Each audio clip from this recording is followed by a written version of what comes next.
पहला result spherical में जो याद करना है वो।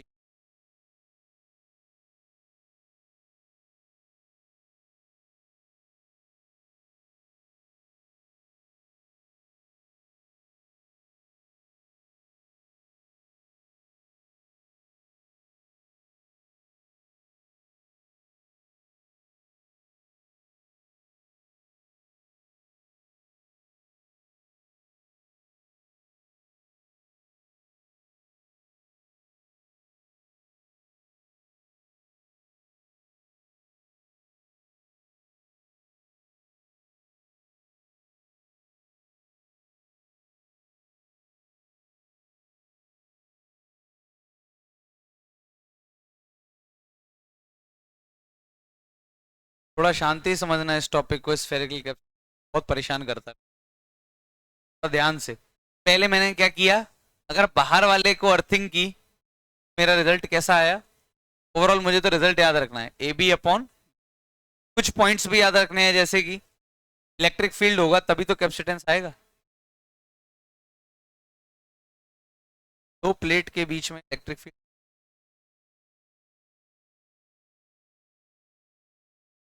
ये तामझाम मैंने क्यों किया, तामझाम इसलिए किया ताकि सी निकाल सके।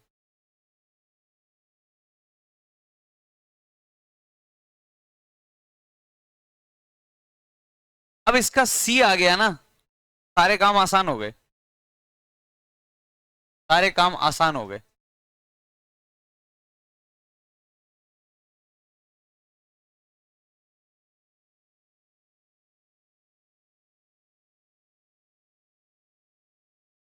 कैसे?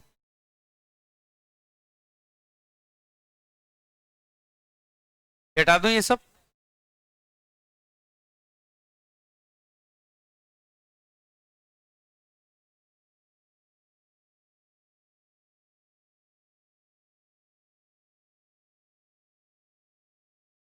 बोलो बोलो।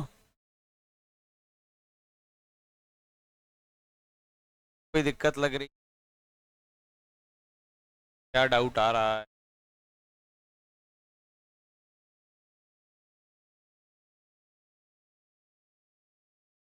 कैपेसिटर के लिए दो प्लेट चाहिए। हाँ, एक अकेले प्लेट का तो कोई कैपेसिटर होता नहीं। बता दूं ये। अब सी निकालने का सबसे बड़ा फायदा, सिर्फ ये नीचे वाला हटा रहा हूं। सी निकालने का सबसे बड़ा फायदा क्या हुआ, कैपेसिटेंस निकालने का। अब मुझे और तामझाम करने की जरूरत नहीं, जैसे बाकी चीजें निकालनी है। ध्यान देना। तुम्हें अगर एक बार ये फील आ गया कि देखो एक प्लस क्यू माइनस क्यू, दो प्लेट हो गई, दोनों प्लेट के बीच में इलेक्ट्रिक फील्ड है और ये कैपेसिटर है, तो मैं ये भी निकाल सकता हूं एनर्जी कितनी स्टोर्ड है इनके बीच में। कैसे निकाल सकता हूं? Energy stored Q square bye, formula लगा दूं? कितना आ गया जरा देखना। ये मैं कौन से टॉपिक से निकाल रहा हूं, कैपेसिटर की नॉलेज से निकाल रहा हूं कि कैपेसिटर में मुझे पता है फॉर्मूला क्या होता है, Q square by two C. Q square by two C की वैल्यू क्या थी, 4 pi epsilon nought A B upon B minus A. B minus A ऊपर पहुंच जाएगा, 4 पाई एप्सिलॉन नॉट क्या बन जाएगा, के बन जाएगा। K Q square upon B minus A upon two A B. सही है। क्या आ गया, इसको और अच्छे से लिखना चाहूं तो लिख सकता हूं K Q square upon two, B को डिवाइड करूंगा तो 1/a - 1/। सही है, कुछ ऐसा ही बना, वही जो पहले लिखा हो। लेकिन इस क्वेश्चन को मैं, एनर्जी स्टोर्ड को मैं इलेक्ट्रोस्टैटिक से भी तो निकाल सकता हूं। थोड़ी थोड़ी मुझे कैपेसिटर आना चाहिए। अगर मैं इलेक्ट्रोस्टैटिक से निकालता तो कैसे निकालते? इसको बनाने में कितनी एनर्जी लगी, सेल्फ एनर्जी। पहले इस शेल को बनाने में कितनी एनर्जी लगी, K Q square by 2 R. R की वैल्यू कितनी है, ए। उस वाले को बनाने में कितनी लगी, के माइनस क्यू का whole square by R. R की जगह कितना है, बी। इन दोनों के बीच की इंटरेक्शन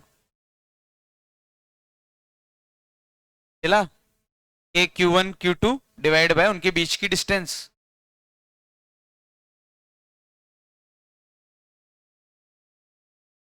बीच की डिस्टेंस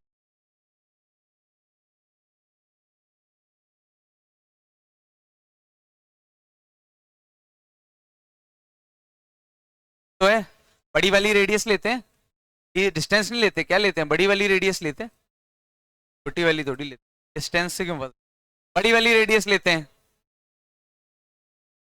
अरे दो शेल के बीच में जब इंटरेक्शन एनर्जी लिखोगे, ये Q है, Q1 है, ये Q2 है, ये R1 है, ये R2 है, ये Q स्क्वायर बाय R1, ये Q2 स्क्वायर बाय 2R2, मतलब ये होती है सेल्फ एनर्जी, प्लस के Q1 Q2 बाय R2, बड़ी डिस्टेंस लेते हैं बड़े वाले स्फेयर की, ये निकल के आई थी, याद करना था ये सब, पता है नहीं किया तुमने। सेल्फ एनर्जी ये आ गई एनर्जी, देखना ये वही निकल के आएगी कि नहीं आएगी, के क्यू स्क्वायर बाई 2a, ये बन गया के Q square by 2b minus के क्यू स्क्वायर बाई बी, दो इधर मल्टीप्लाई होगा,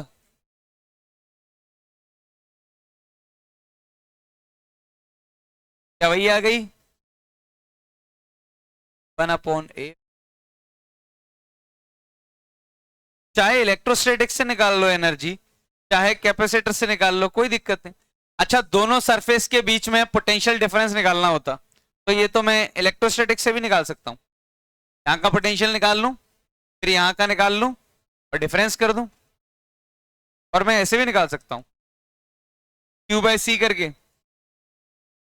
Q बाय सी कितना है 4 pi epsilon nought A B upon B minus A, ये हो जाएगा कितना K Q upon A B minus A, तो डिवाइड डिवाइड करोगे वही आ जाएगा, और वही हम इलेक्ट्रोस्टैटिक से भी निकालेंगे, मतलब कर हम इलेक्ट्रोस्टैटिक से भी सकते हैं, कोई समस्या नहीं है, दोनों एक ही चीज है, बस कैपेसिटेंस निकाल के गए, इलेक्ट्रोस्टैटिक से थोड़ा लंबा पड़ेगा, कैपेसिटेंस से डायरेक्ट रिजल्ट आएगा।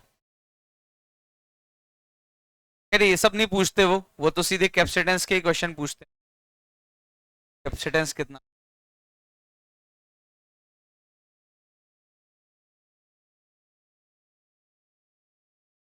हाँ जेई एडवांस में अगर अच्छा क्वेश्चन बना तो स्फेरिकल का ही बनेगा, पैरेलल वगैरह का बहुत रेयर है, बना तो यही बनाएंगे। हाँ वो फॉर्मूला जरूर पूछ सकते, खुश हो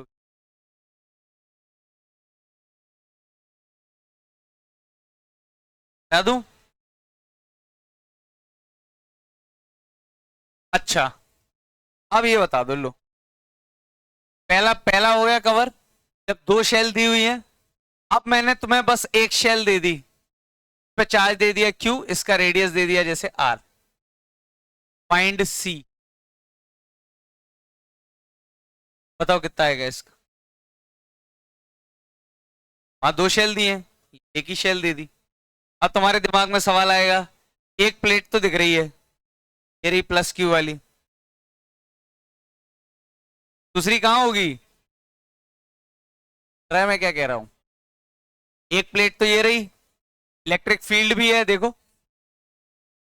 तो प्लेट्स के बीच में क्या होता है, इलेक्ट्रिक फील्ड होता है, दूसरी प्लेट कहां होगी फनाइट पे, दूसरी प्लेट कहां होगी फनाइट, तो सी निकालने के लिए इतनी मेहनत करने की जरूरत क्या है, वही फॉर्मूला लगा दो, एक प्लेट ये हो गई और एक प्लेट ये हो गई, एक रेडियस आर हो गई और एक रेडियस क्या हो गई इनफाइनाइट, ये जला 4 pi epsilon not infinite into R, वही फॉर्मूला लगा दिया जो थोड़ी देर पहले पढ़ा, इनफाइनाइट माइनस आर में क्या इग्नोर हो जाएगा आर, क्योंकि इनफाइनाइट बहुत बड़ा नंबर है, तो ये बना क्या 4 pi epsilon not infinite R by infinite, तो अगर अकेला शेल है तो आंसर ये आ जाएगा, ये लो उसी फॉर्मूले से निकाल लिया हमने, कोई दिक्कत तो नहीं। एनर्जी निकालनी हो, ध्यान देना ये पहला पार्ट, एनर्जी निकालनी हो तो दो तरीके हैं, एक कैपेसिटर एक इलेक्ट्रोस्टैटिक्स, इलेक्ट्रोस्टैटिक्स क्या बोल रही है इसकी एनर्जी कितनी होगी के क्यू स्क्वायर बाई 2r,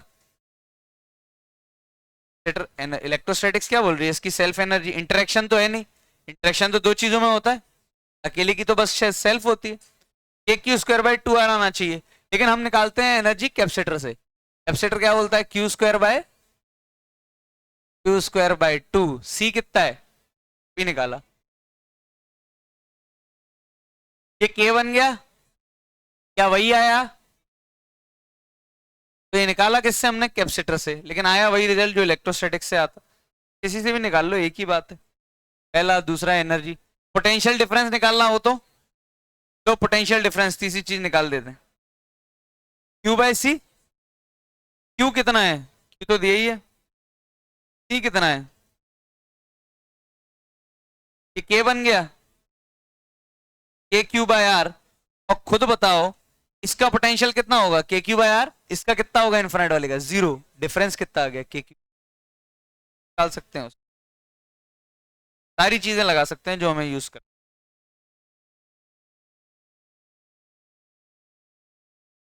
तो हमने दो पढ़ लिए, गिनते जाना। पहला, जब दो शेल हो, बाहर वाले की क्या हो जाए? ग्राउंडिंग। एक ही शेल हो तो आंसर ये होगा। एक केस और पढ़ लेते हैं।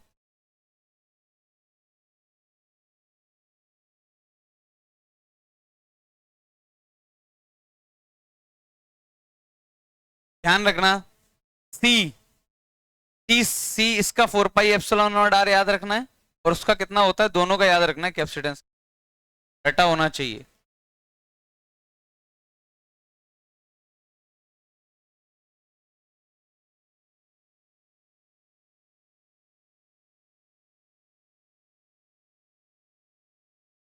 देखो इसको फटाक से।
तीसरा केस,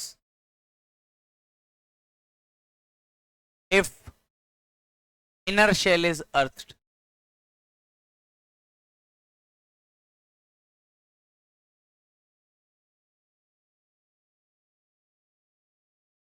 तो मैंने क्वेश्चन दे दिया, दो शेल है, एक का रेडियस ए, एक का रेडियस बी। ए भी ले लो या R1 R2 ले लो, तुम्हारी इच्छा है जो लेना है।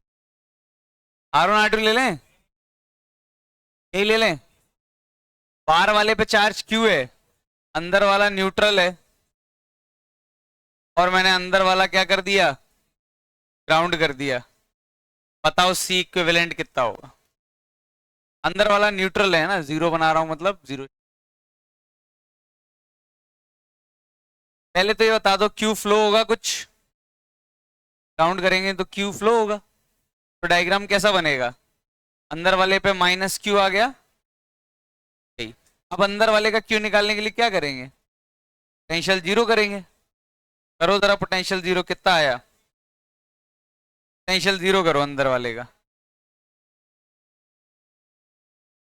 के minus Q by A, K Q by B equal to zero, K Q by B equal to K small Q by A. ये कट गया, स्मॉल क्यू कितना आया?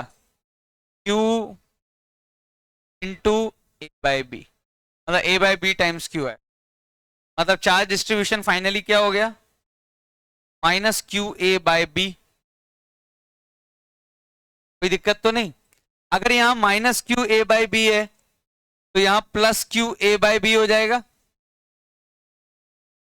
चार्ज डिस्ट्रीब्यूशन ऐसा ही होने वाला है। यहां माइनस का क्यू ए बाई बी आया है, देखो क्यू की वैल्यू कितनी है, वहां प्लस का आएगा तो बचा हुआ यहां आएगा।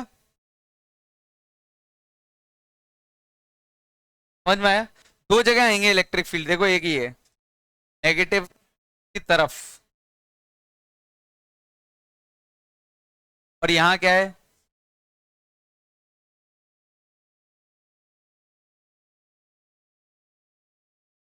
समस्या तो नहीं? यार हमें चार्ज से कुछ खास लेना देना नहीं है, मुझे ये बताओ इस वाले में चार्ज क्यू था, क्या सी का कोई लेना देना था चार्ज से? पहले वाले में भी जो भी आया था रिजल्ट, क्या उसमें चार्ज से कोई लेना देना है? नहीं। चार्ज डिस्ट्रीब्यूशन से तो हम ये पता लगा रहे हैं कि एक कैपेसिटर ये हो गया और एक कैपेसिटर ये हो गया, दो कैपेसिटर हो गए, ये पता लगा। और ध्यान देना अंदर वाला मैंने क्या कर दिया है, ग्राउंड। एक कैपेसिटर तो ये मिल गया तुमको, एक कैपेसिटर इसके आगे वाला है, और उसका लास्ट वाला भी कहाँ होगा, इन्फानाइट पे। वो भी क्या करते हैं हम, इन्फानाइट पे जो कैपेसिटर मानते हैं उसको भी कैसा मानते हैं, ग्राउंडेड। कनेक्शन होना जरूरी। तो ध्यान दो, अगर मैं इसका नाम बी देता हूं, इसका नाम क्या दूंगा, ए, ये भी ग्राउंडेड है तो इसका नाम भी क्या होगा, दोनों सेम ही पोटेंशियल है। तो एक कैपेसिटर ए बी, एक और कैपेसिटर ए बी, दोनों कैपेसिटर किस में आ गई है, पैरेलल में। जिला कि नहीं जिला? दो कैपेसिटर C1 C2 पैरेलल में, तो डायरेक्टली इनको जोड़ सकता हूं, क्या हो जाएगा, C1 प्लस पहले वाले का कैपेसिटेंस निकाल रहा हूं, देखो पहले वाले का, इसका 4 पाई एप्सिलॉन नॉट, चार्ज से कोई लेना देना नहीं है, पीए अपॉन पी माइनस। दूसरे वाले का कैपेसिटेंस 4 पाई एप्सिलॉन नॉट, बड़ा वाला रेडियस इनफाइनाइट, छोटा वाला रेडियस बी, बड़ा वाला रेडियस इनफाइनाइट, छोटा वाला रेडियस बी। जिला? लोगों को ये जिला? यहां से यहां तक का कैपेसिटेंस लिख रहा हूं, बड़ा वाला रेडियस इनफाइनाइट, छोटा वाला रेडियस बी। इसको जरा सॉल्व करें, ये तो इग्नोर हो गया, इन्फिनिटी से इन्फिनाइट कट गया, 4 पाई एप्सिलॉन नॉट कॉमन आ गया, B A upon B minus A plus B, multiply किया 4 pi epsilon not B A plus B square minus A B upon minus A B से A B cut गया, answer आया 4 pi epsilon not B square by B minus.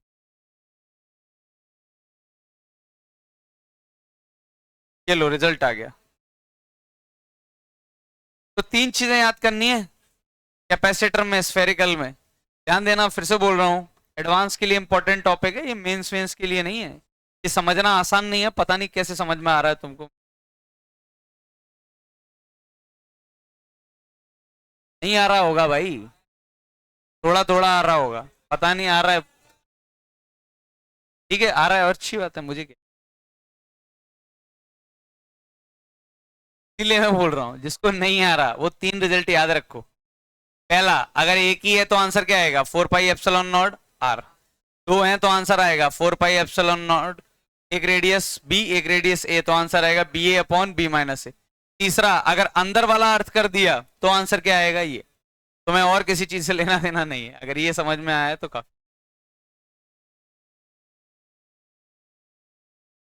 इसमें कुछ चीजें ऐसी हैं जो बिल्कुल कॉमन सेंस नहीं है, समझ में आ रहा है तो दिक्कत है। क्यों? ये मैंने ग्राउंड किया अंदर वाला, इन्फानाइट वाला क्यों ग्राउंड कर दिया, मेरी मर्जी है इसलिए, या मैंने कहीं सुना था इसलिए? हाँ, ये चीजें जब मैंने पढ़ी थी मैं भी बहुत परेशान था, पूरा 1 या 2 दिन लेके बैठा रहा था इसको, कि समझ नहीं आ रहा ये ग्राउंड है तो ये ग्राउंड क्यों है। ये इसीलिए, लॉजिक ये है कि सर्किट इनकम्प्लीट नहीं हो सकता, कैपेसिटर में सर्किट कंप्लीट होना ही पड़ेगा। सर्किट कंप्लीट होना पड़ेगा मतलब जैसे ये ग्राउंड है, मतलब ऐसा समझ लो जमीन के अंदर है ये तार, जमीन के अंदर से ही ये तार जा रहा होगा इस कैपेसिटर की दोनों प्लेट कहीं ना कहीं किसी ना किसी तरीके से कनेक्टेड होनी चाहिए। अगर कनेक्टेड नहीं है तो फिर वो कैपेसिटर की प्लेट पर चार्ज आएगा क्यों? जैसे 2 प्लेट ले ली कैपेसिटर की, मैंने एक प्लेट बैटरी से जोड़ दी, दूसरी खाली छोड़ दी, क्या कैपेसिटर पे कोई चार्ज आ पाएगा? दोनों प्लेट कनेक्टेड होनी चाहिए कैपेसिटर की। ये मैंने ग्राउंड कर दिया, और इन्फानाइट पे जो भी चीज होगी वो पक्का ग्राउंड से कनेक्टेड होगी, तभी सर्किट क्या होगा, कंप्लीट होगा। ये देखो सर्किट अब कंप्लीट है। के बीच में बैटरी भी लगा सकता हूं, इन दोनों के बीच में। अभी भी नहीं फील आएगा, मुझे पता है। देख लो, तो लिख डालो।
जिला, मतलब देखते हैं कितना जिला।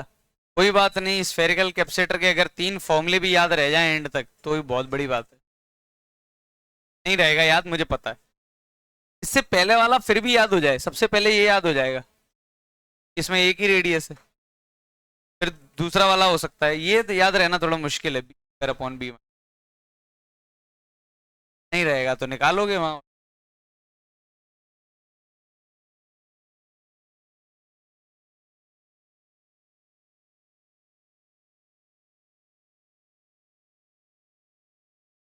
फिर से बोल रहा हूँ, जो रिजल्ट याद करने को बोले हैं वो रिजल्ट याद कर लेना। और जिसको याद करने में आलस आता है, जीनियस बनने की कोशिश कर रहा है, तो जीनियस बनो, निकालना आना चाहिए फिर। ऐसा नहीं है कि निकालना भी नहीं आ रहा है लेकिन जीनियस बन रहे हैं, हम नहीं याद करते। याद कर लो, रट लो सीधे। चलो जरा गेम हो जाए, देखें कितने क्वेश्चन बना पा रहे हो। आ जाओ जरा, टीसीटी 1 पे आ जाओ सब लोग। आ जाओ, स्फेरिकल कैपेसिटर का गेम। और फिर से बोल रहा हूं, स्फेरिकल कैपेसिटर दोनों चीजों का मिक्स है, इलेक्ट्रोस्टैटिक्स और कैपेसिटेंस, ये जो पढ़ रहे हैं टीसीटी 1 में। देखें कितना आ रहा है। क्वेश्चन नंबर 1 करना है, क्वेश्चन नंबर 3 करो, 4 करो, 5 करो, 6 करो। इलेक्ट्रोस्टैटिक्स भी बताएगा ये कि कितनी अच्छी इलेक्ट्रोस्टैटिक्स है तुम, बस यही करना है, ज्यादा नहीं करना, बस इतना ही। सिटी 1 में, टीसीटी 2 में 2 करो, और 3 करो, और 4 करो। 4 मत करो करके लिए। मैं स्फेरिकल के क्वेश्चंस यही करा रहा हूं, करके लिए नहीं दे रहा, क्योंकि ये कंफ्यूजन क्रिएट करेगा घर पे, दिमाग और खराब करेगा। तो यही करो।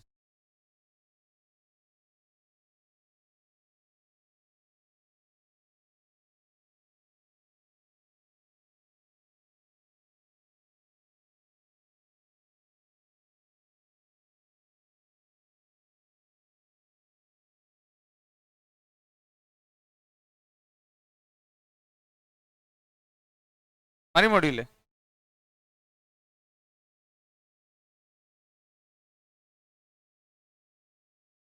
हाँ, बोलो। पहले में ही आ गया मजा। क्या दिया है पहले में? अरे कंबाइंड। अरे अंग्रेजी तो हमारी क्लासेस लगी थी ना इंग्लिश की।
चलो इधर जाओ, पीसीडी 1 का पहला, फर्स्ट का क्या आ रहा है कि नहीं आ रहा?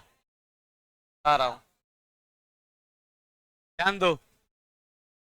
जब बहुत सारी छोटी ड्रॉप्स, जैसे ये ड्रॉप है, ये ड्रॉप है, ऐसी एन ड्रॉप्स है, अब ध्यान दो, एन ड्रॉप्स हैं, एक का रेडियस जैसे स्मॉल आर है, इनको मिला के एक बड़ी ड्रॉप बनानी है, मिला के एक बड़ी ड्रॉप बनानी है। पहली बात, क्या वॉल्यूम कंजर्वेशन कर सकता हूं? एन टाइम्स एक का वॉल्यूम इक्वल टू बड़ी वाली का वॉल्यूम, 2/3 पाई 4/3 पाई, पावर 1/3 चढ़ाओ तो एन की पावर 1/3 इक्वल चला। ये हम रिलेशन पहले भी इलेक्ट्रोस्टैटिक्स में निकाल चुके हैं। बड़े वाले की रेडियस आ गई, तो पहले अगर किसी एक ड्रॉप का कैपेसिटेंस सी था तो इसका कितना हो जाएगा, ध्यान दो। सी की वैल्यू कितनी थी? 4 pi epsilon not small R. C new कितना हो जाएगा? सी बिगर ड्रॉप का सी कितना हो जाएगा? 4 pi epsilon not capital R.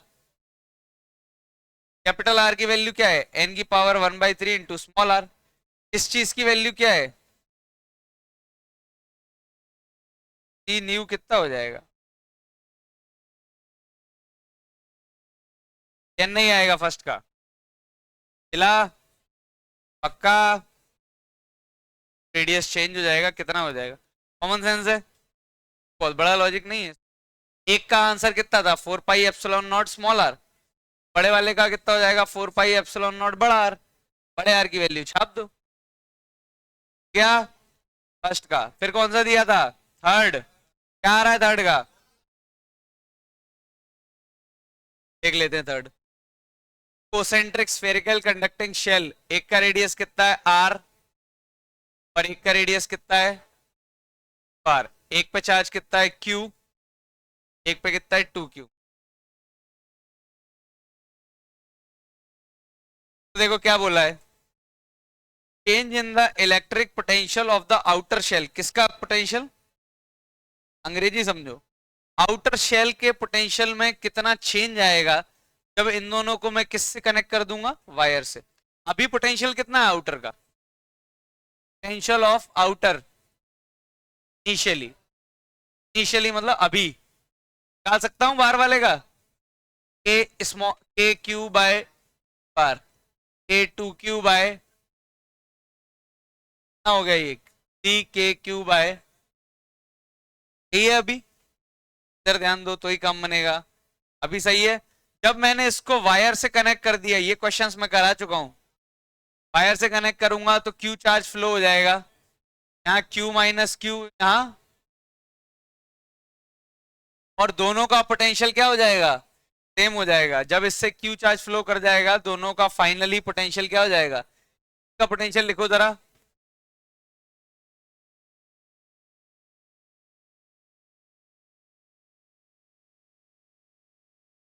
इसका पोटेंशियल लिखो, के क्यू के के तो इधर आया 2Q minus 2 small q plus upon पर TQ बाय पर से पर 4Q minus small q equal to 3Q। Q की वैल्यू कितनी आ गई? Q के बराबर। Q फ्लोन कितना आ गया? के बराबर। यानी यहां पे से पूरा चार्ज कहां चला जाएगा? और ये हम एक बार कॉन्सेप्ट पढ़ भी चुके थे इलेक्ट्रोस्टैटिक्स में, अंदर वाले को जब इससे कनेक्ट करता हूं तो पूरा चार्ज बाहर चला जाता है। पता नहीं कितने लोगों को याद है। यहाँ पे 0 हो जाएगा और यहाँ पे कितना हो जाएगा? 3Q। अब पोटेंशियल कितना हो जाएगा बाहर का? क्या उतना ही है, बदल गया? उतना ही है। आंसर कितना आएगा डिफरेंस? पहले भी उतना ही था, अब भी उतना ही है, तो डिफरेंस कितना आएगा? लॉजिक समझ में आया? बिल्कुल एडवांस वाले क्वेश्चंस हैं ये, मेंस वाले नहीं है। मेंस में नहीं पूछ रहे वो ये सब। देखो कितने कितने कॉन्सेप्ट्स हैं इसमें। पोटेंशियल निकालना आना चाहिए, चार्ज फ्लो कराना आना चाहिए, फिर दोबारा पोटेंशियल लिखना आना चाहिए, फिर लॉजिक बाद में लगेगा। फोर्थ, मल्टीपल है क्या? बॉम्बे मल्टीपल है। मल्टीपल है, आगरा बॉम्बे दिल्ली है इसका आंसर। आगरा बॉम्बे दिल्ली। कोई कैपेसिटर का लेना देना नहीं है भाई, कोई भी कैपेसिटर का लेना देना नहीं। इस क्वेश्चन में क्या कैपेसिटर का लेना देना था बताओ? सी कहाँ है, कौन सा सी, काय का सी? तुम्हें भी कोई लेना देना नहीं है, सीधा इलेक्ट्रोस्टैटिक्स का सवाल है। का नहीं आया पक्का? कर लिया ट्राई? क्या ट्राई किया है तुमने अगर किया है? देखो बॉम्बे आ रहा है तुम्हारा, तो ऐसा हो नहीं सकता कि आगरा नहीं आ रहा हो। कर किया ही नहीं है वो ठीक से। आएंगे तो तीनों आ जाएंगे, वरना एक भी नहीं आएगा।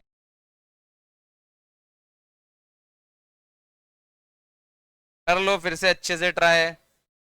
मैं इलेक्ट्रोस्टैटिक्स कैपेसिटर के यही बेस्ट क्वेश्चंस है।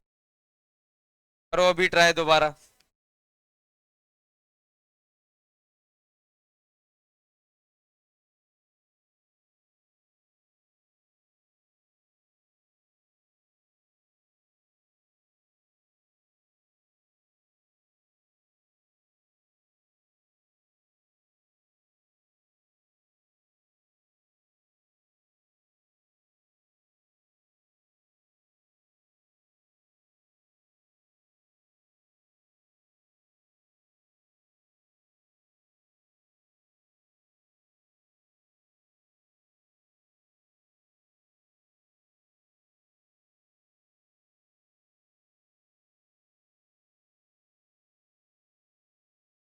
चलो होमवर्क लिखो, पहले होमवर्क लिखो सब लोग, ईमानदारी से करना। सबसे पहले पेज 1 पे आ जाओ। सबसे पहले होमवर्क लिखो पहले तो।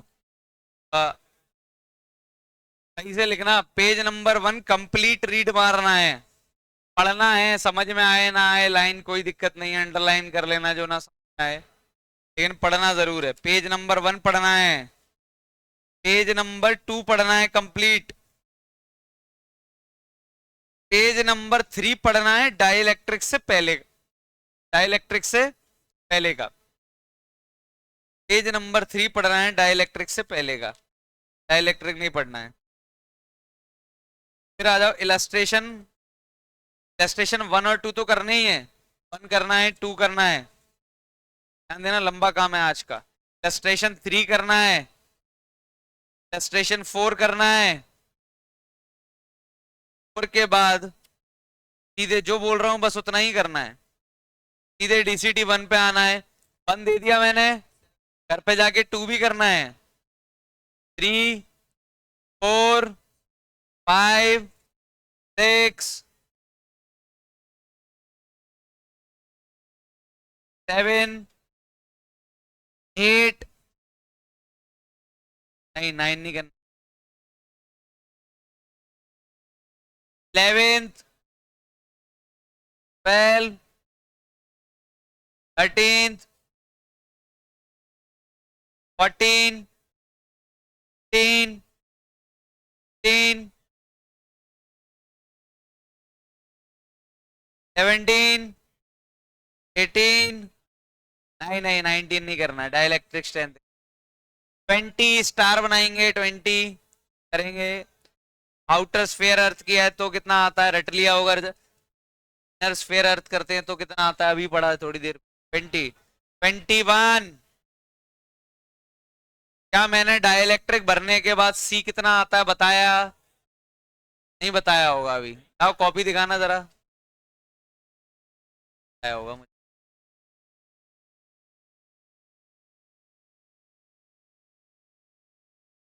एप्सिलॉन नॉट, हेलो पकड़ो। सिर्फ यही करना है 21 तक, फिर नहीं करना है आगे का, बिल्कुल भी नहीं बनेंगे। क्या? फिर सीधे आ जाना कहाँ, प्रश्न क्रमांक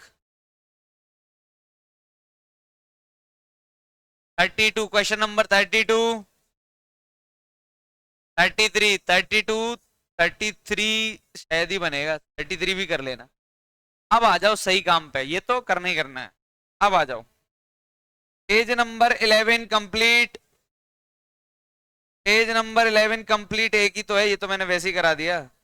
डीसीटी 2 पे आ जाओ, question number 1, question number 2, question number 3 4 5 6 7 8 9 10 11 12 करना है 13 14 15 16 17 18 19 20 21 22 23 24 25 नहीं 26 नहीं 27 भी नहीं 28 भी नहीं 29 कंप्लीट पैराग्राफ नहीं सिर्फ 29 कंप्लीट आगे का नहीं करना है हाँ आगे का बिल्कुल नहीं करना है बस यहीं तक करना है बस यही है हाँ DCT2 बहुत जल्दी हो जाएगी ये सारे सी इक्विवेलेंट सीरीज पैरेलल देखने में मुश्किल से 15-20 मिनट लगने वाली मेन काम DCT1 का है DCT2 बहुत जल्दी हो जाएगी टोटल ये होमवर्क 2 घंटे से ज्यादा का है ही नहीं तुम्हें लग रहा है अगर लग रहा है 1.5 से 2 घंटे का ही होमवर्क है ज्यादा होमवर्क है ही नहीं हाँ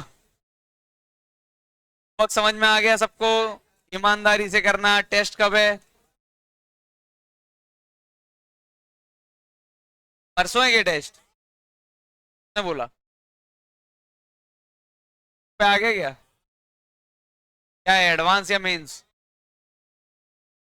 है क्या एडवांस और मेंस सिलेबस बता दिया syllabus electrostatic 1 electrostatics 2 current electricity capacitor ray optics बस यही कैपेसिटर जितना हो जाएगा उतना ही परसों है ना फिर ठीक ठाक हो जाएगा सब लोग कर लें पर हैं नेक्स्ट क्लास तो कल नहीं है क्या